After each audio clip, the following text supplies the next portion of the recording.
desert sand, though it take me through bitter storm.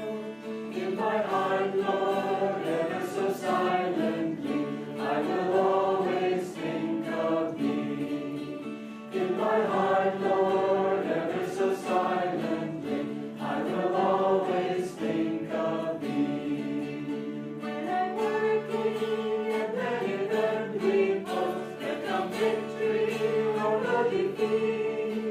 In my heart, Lord, ever so silently, I will always think of Thee. In my heart, Lord, ever so silently, I will always think of Thee. Dear Lord, my God, I am Thine for eternity. Dear Lord, my God, I am Thine eternally. Hey, Lord, hey, oh, sono tuo per l'eternità. Hey, oh, Dio, tuo per l'eternità. This reading is from a book by Swami Kriyananda called Rays of the One Light. This is weekly commentaries on the Bible and the Bhagavad Gita. This week's reading is called Who Are the True Christians? Truth is one and eternal. Realize oneness with it in your deathless self within. The following commentary is based on the teachings of Paramahansa Yogananda. Jesus Christ said in chapter 10 of the Gospel of St. John, "All that ever came before me are thieves and robbers, but the sheep did not hear them." Many Christians, not surprisingly, quote this saying in condemnation of other spiritual teachers, not only the Old Testament prophets, but also Buddha, Krishna, and others who lived before Jesus, as well as, by inference, any who came after him. Yet Jesus himself said in St. Matthew, chapter 5, "Think not that I am come to destroy the law or the prophets. I am not come to destroy, but to fulfill." Nowhere do we find Jesus condemning or even gently criticizing other spiritual masters. His criticisms were reserved for worldly attitudes and for those hypocritical Pharisees who had allowed religion to become, for them, a pretense. Paramahansa Yogananda explained that the expression, "all that ever came before me," referred to those spiritual teachers who placed their egos and their self-importance ahead of the Christ consciousness, in the sense of drawing people's devotion to themselves and not offering it where alone it truly belongs, to God. Yogananda himself was very firm in this regard. For example, he never spoke of anyone as his disciple. Instead, he always insisted, "They are God's disciples. God is the guru, not I." Ego is a way station on the soul's journey toward enlightenment. The soul is first trapped in lower bodily forms. Slowly it evolves to the human level, at which point self-consciousness appears. Only in human form can self-consciousness transcend material form altogether, including the lower identity of ego consciousness, and discover the true divine self within. Self-consciousness manifested as ego is an incentive to deliberate self-development. Later in this process of development, however, the ego becomes an obstruction. Inevitably, new spiritual aspirants do not emerge effortlessly from the vortex of ego consciousness. Desire must be offered up resolutely and ever more wholeheartedly on the altar of infinity. It is a gradual process, and few, even among those who seek to help others, are free of ego. If, however, their motive in teaching is not to serve, but to be served, they deserve a severe reprimand, as Jesus gave them. For their direction of development is no longer upward, but downward. In the name of giving up desires, they are creating new ones. As it says in the Bhagavad Gita in the 3rd chapter, desire obscures even the wisdom of the wise. Their relentless foe it is, a flame never quenched. Intellect, mind, and senses, these combined are referred to as the seat of desire. Desire, through them, deludes and eclipses the discrimination of the embodied soul. O Arjuna, discipline your senses, and having done so, work to destroy desire, annihilator of wisdom and of self-realization. Give God the credit for everything you do. See Him as the true doer. Thus, through Holy Scripture, God has spoken to mankind. Om, Om, Om. Good morning. I'd like to read from Whispers from Eternity to begin.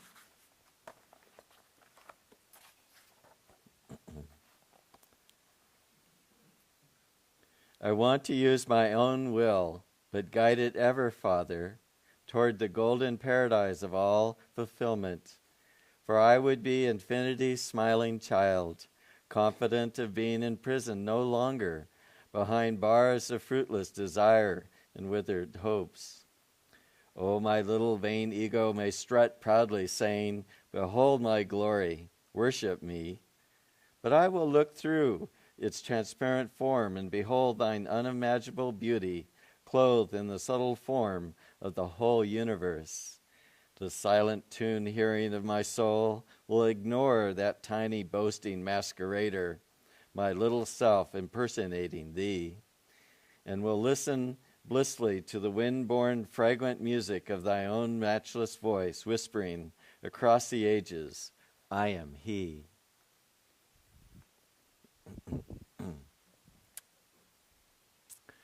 I have a friend who works in training animals, and he trains them for television and movies. And he had an amazing story that happened to a colleague of his that talks a lot about the importance of giving credit where credit is due. And his friend was a woman animal trainer, and she had a big 350-pound black bear named Susie. And Susie was a very sweet bear. She was a little bit mentally retarded, so she had a very nice nature, and so it was good on being on the set. And there was another famous actor who had a television show with bears in it, and he was bearless, and he had a TV appointment. And so he asked my friend's colleague, well, can I borrow Susie for my interview? And she said, well, yes, you can. But if the interviewer asks you who trained the bear, who trained Susie, you have to tell him I did. Well, he went on the television show, and there he was with a host and maybe a player from the New York Yankees or a few other guests. And then they were talking, and they brought on Susie, and he was chained to Susie on his wrist, and then chain all the way went to Susie. And so they were talking, and Susie was well behaving, and everything was going well. And then the interviewer he said, well, did you train Susie? And he said, yes. Well, this woman, friend of my friend, she was in the audience at the very back. And she came down the aisle and she said, Susie, come here. There's very few of us in this room that wouldn't have followed Susie out of the auditorium. Susie just followed her trainer, and the movie star just went along like this and left the stage. I think he went stage right. And it's a very, very good story, and for many reasons. And I'd like to tie it to us. For a long time, when we don't really have an awareness of God and God's power, God's reality in our life, we're just going along as the best we can. And we use what ability and the power that we can draw on in our lives. But then we become devotees, and we become lovers of God. And then God will give us more of His power. And as we do things, and if we forget that where that power comes from, God will teach us in very dramatic ways where it comes from. Swami Kriyananda was talking about when we can develop pride.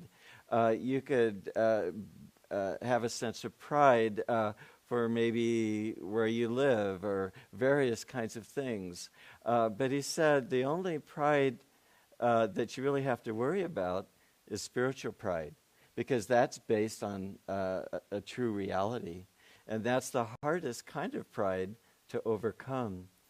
And this is why on the spiritual path, we experience a lot of ups and downs, just so that we don't have a sense of, I'm doing really good here now. And we're sort of kept off balance. And that keeps us so humble, where we really feel really in the flow of God, and God feels very close to us. And those moments are very, very thrilling, and we always remember those, and we really see God in that frame of reference from those thrilling experiences. But then we hit other periods of time, and it's more challenging.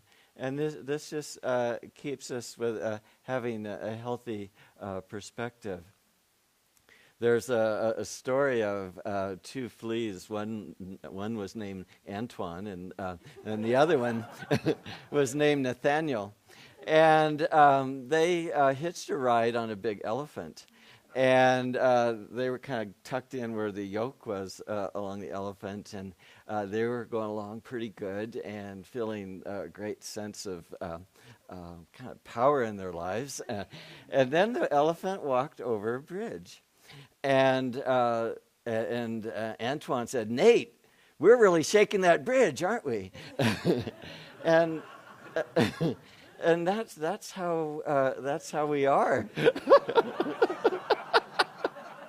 Well, you might be saying, that's not how I am. Speak for yourself, Bharat. But I was reading where Master said that the advanced Kriya Yoga student really knows that our bodies, this whole earth, all space is held by the power of the star in the spiritual eye, and that's we're all condensations of that energy that flows into us and our experience of God's reality. And when you just think of God as spirit, and He's sustaining the world of billions of galaxies, and He's holding them in His love and in His light. And there's a story, what was it, of, I think it was Dr. Lewis. He wanted to have samadhi, and Master looked at him very intently with a consciousness of God shining through him, and he was vibrating, and he said, "Could you take it?" And Dr. Lewis said, "No." but later he could, and he received samadhi, and that will happen for all of us. But that's the power that we're talking about, and that's available, and we really have the choice. We can, act from our own puny little bit of power and from our own limited mind, or we could really invite and allow the grace and the power of God to flow through us. There's a beautiful story of St. Augustine. He was a great scholar in the early Christian church, and he was walking along the beach. And there was a little boy, 3 years old, with a little bucket, and he was walking into the ocean and dipping it in the ocean and walking up on the shore and pouring it out. And he was just kept doing that and doing that. And finally, Augustine, seeing that this is sort of a strange behavior and a little bit of a hopeless behavior, said that you can't empty the ocean with that tiny little bucket. He said that to the boy. And then the boy looked up and smiled at him. And he said, neither can you empty the ocean of God's wisdom with that little mind of yours. And then he disappeared. And Augustine, who was very sharp, he knew that God had spoken to him. And Swami Kriyananda was talking about that when we tune in to Cosmic Om, our perception changes from our little self and our little intellect to the cosmic mind itself. And you could just say that with Divine Mother, with God's love and light. It just changes us completely into that. And we all want things to go better in our lives. And, what better way than inviting the full glory and love of God into every situation. Often it's times when we're really up against it that we remember to call God, and each one of us in our lives has had dramatic things happen where we really have seen the beauty and the power of God really coming into our lives. I heard on the national radio an interview about a Jewish concert violinist, and he was in a World War II concentration camp, and they were the camp commandant. He wanted to hear some music by Richard Wagner. I think I said his name right. And he was a favorite composer of Hitler and a lot of other Nazis. And he wanted that music to be, music played from Wagner. And none of the other Jewish musicians knew that music. He was, Wagner was anti-Jewish, and so, why learn his music? And so then the violinist's turn came before the commandant, and he said, "Can you play Wagner?" And he didn't know any pieces at all of Wagner. And so he prayed to God, and he'd been praying to God because he saw what was happening. And then when he was standing in front of the commandant, he took his violin, placed his bow, and just perfectly he was able to play the piece by Wagner. And then he was able to play other pieces too. He perhaps maybe had heard them, but he didn't remember when he ever had. But God, in his infinite grace, gave him the power to do that and to play. And that man lived to tell his story and also to share what happens when we really call on God, and he will be there. We've all had many experiences and daily in our lives where we've seen the example of God coming into our lives. Just a few days ago, I want to share something that happened just because of its, in a way, when God comes, it's never mundane, but just how it was just so normal. And sometimes if we don't pay attention, we don't see. But there was a friend of mine in our community that is going through a lot of change. And I knew that they were having challenges with it. And so I walked into where he was sitting, and and I started talking and sharing some things that might be helpful, and I could see that it wasn't connecting. He'd probably already thought about them, or maybe heard about these points, and it just it just wasn't connecting. And then I looked up just above him, and there was a picture of Master there on the wall, and I just said quietly to Master, "Help me." As Lahiri Mahashai said, "If you don't think of me, how can I help you?" And then just an example, a perfect example, popped into my mind. And as I started sharing it, it was so poignant that it moved me very deeply, and it moved him. And I felt a chill as I was relating that story, because it was so deeply inspiring and changing. I could see it changed that person's thought about what they were thinking about, and it sure changed mine. I came away very inspired. Swami talks about when we're talking, don't talk from our own mind or things that have worked well from us in the past, but really try to pray to God and try to feel the soul of that person, and what does God want to tell that person. And when we can be in that flow, it's always much more thrilling than if we're just sort of just throwing out things that we're always thinking about. Well, anyway, that really moved me, because that when God is so evident, it is thrilling. Jyotish, the spiritual director of Ananda, he was giving a class on Swami Kriyananda's book, How to Be a Channel, and it was in the Bay Area where everybody channels. And Jyotish is very understated, and he's from Minnesota, and it's where if people wave, they just sort of take their hand off the steering wheel and go like this. So Devi was curious on when somebody's going to, she knew somebody's going to ask Jyotish, do you channel? And that question did come, and Jyotish said, yes, when that happens, I feel a profound sense of gratitude, because I know the power is not me. You just feel the greater power. Of course, it's desires that keep us from remembering God and takes us our focus away from God. And Paramahansa Yogananda said that our reality of life is as big as whatever we're presently attached to. And it just takes us away. But we have to start where we are.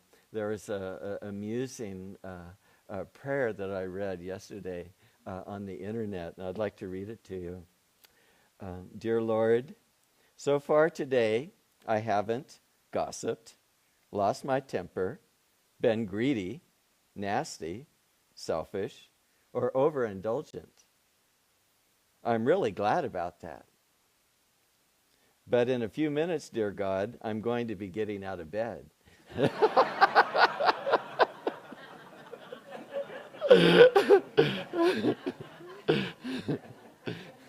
And sometimes life feels very challenging, doesn't it? And when we're meditating and our mind is distracted, and we know that it's not really anchored on God.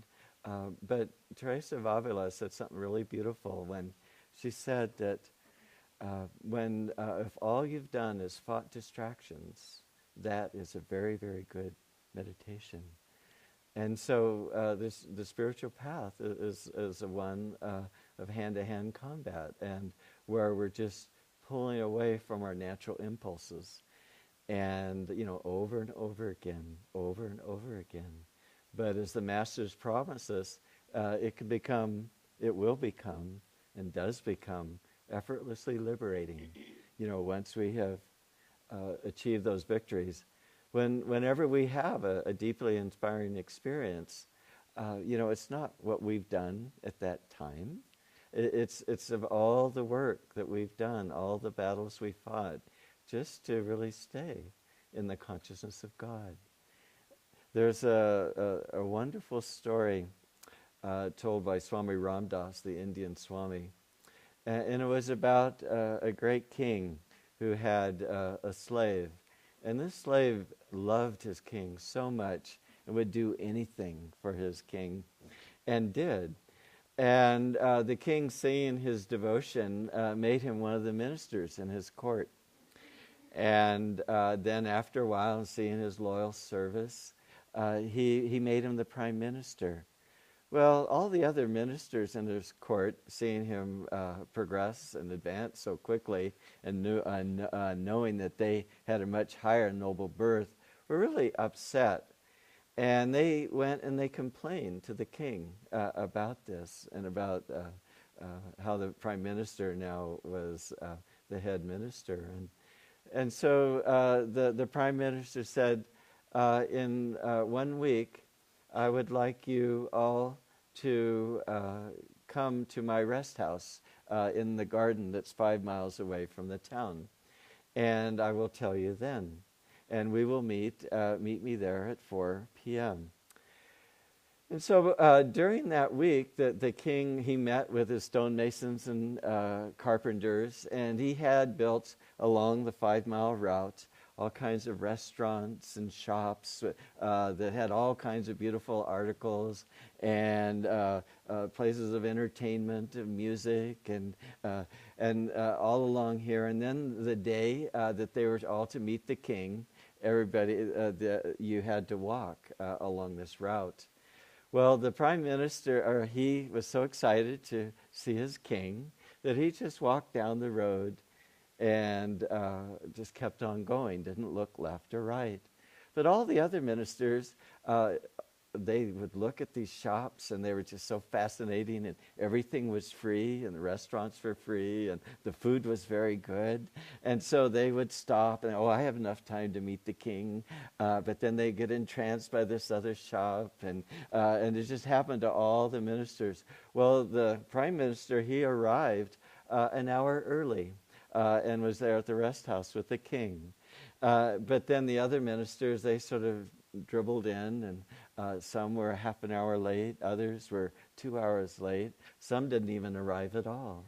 But once they all had finally come, I don't know if it was the next day or the day after, the king said that, talked about how faithful his prime minister was, and that he didn't let anything distract him but his love for me. And this pleases me very much. And all the other ministers were ashamed, and they applauded the choice of the prime minister. And isn't this a telling story for really the life of the devotee? Because God, has made us of himself, and then he gives us the opportunity to reunite with him. But he says, first you have to travel through this created world of mine with many diversions and entrancements. And if we walk just straight, we can come to the Father. But all the different entertainments really represent desires, and how that energy flows out of the chakras and just draws our mind into matter consciousness and away from our knowledge of spirit. Let's see. Paramahansa Yogananda talks about that the joy of the spine becomes so great that and so tempting that we're just no longer tempted to anything on a material level. And that's really the promise, and that's really the experience of the Kriya Yogi. Swami Kriyananda was talking about the Kriya Yogi more and more feels that what God wants, we want, and what we want, God wants. Because that means is that our energy isn't going out, it's just in the flow of just united with God. And we'll have, because we each have individuality, we'll have things that we're very interested in, just an expression of our soul. And God, their pure desire to share the light with other people, or some other dream, the dream of Abraham Lincoln to bring racial equality on earth. some pure desire like that, well, God will help and empower our desires. When we can just think of that, when we can unify our energy with God and just really feel that we're united in that energy, and that really that is the only energy that exists. It's God giving to God. Any quality that we have is because it came from God. There's Paramahansa Yogananda said a beautiful thing. Let's see if I can get it right. He said, God, as the love in me, is in love with his love in you. And isn't that such a beautiful sentiment, that that's all it is God's love. Jyotish was talking about how the soul is always insecure until it merges with Om. But you could say merges with the light. Because there was, in this very room years ago, in the early years of Ananda, there was a young man who played the flute, and there were about 300 of us in the room. And he was nervous, and he couldn't play a piece that he knew quite well. And Swami Kriyananda said, "Relax, Matthew, we're all your friends." But he said, "But there's so many." And when we're one against all the other minis in the universe, it can be a little overwhelming, and the soul is insecure because it feels separate from everything else. But when we can unify our consciousness with everything else, it's like, how can anything else hurt us when we unify with the essence of all life? How can anything harm us? And the saints, they're fearless, and that's because they have come to that consciousness. They're also childlike and have love and trust, and that's because they're living, and they just see this world as only God's love, and as God is the only reality. And so let's more and more really try to go deep in meditation so that we can experience that in ourselves, and we really know without a doubt that this is so. And then in our daily life, more and more try to remind ourselves that the power that's moving my limbs is the power of God that's moving this universe. Bless you all.